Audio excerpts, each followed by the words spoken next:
jealousy، على طول جواه حقد وحسد. حسد يعني ايه حسد؟ حد يعرف يعني ايه حسد؟ حد عارف يعني ايه حسد؟ يعني envy. الحسد يعني to envy. يعني ايه to envy؟ يعني اشوف حد ربنا مديله نعمه تحفه، مديلها مثلا شعرها طويل وحلو وناعم، اقعد اقول ايه ده شعرها احلى مني بكتير، ايه ده شعرها ناعم قوي وانا شعري وحش جدا، يا رب شعرها يبوظ.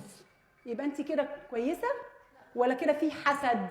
ان انت مش بتقولي ايه اللهم بارك ما شاء الله شعرها حلو قوي، يا رب انا نفسي شعري يبقى حلو زيها كده.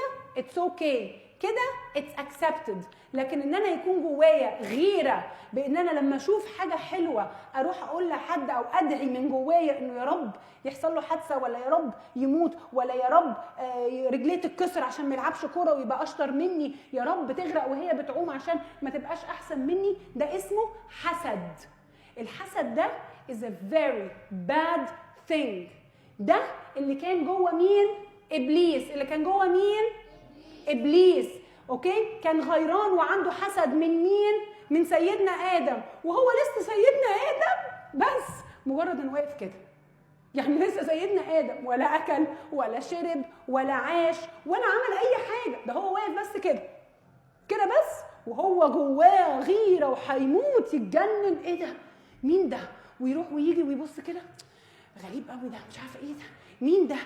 ده you have to learn انه ده من اللي احنا بنتعلمه من قصص الانبياء. احنا مش جايين عشان نسمع ستوري، احنا مش جايين عشان نسمع قصه اوكي ونقول واو الله تحفه قوي ستوري يلا باي باي ونمشي. لا لا لا لا لا، احنا جايين نتعلم ليه ربنا حط لنا القصص دي في القرآن.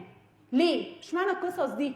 to teach us، عشان تعلمنا احنا ازاي to deal with each other، ازاي ما اخليش الشيطان يسيطر عليا وابقى على طول بحسد وبحقد وببص لده وبتعامل مع ده. ما نعملش الحاجات دي خالص اوكي.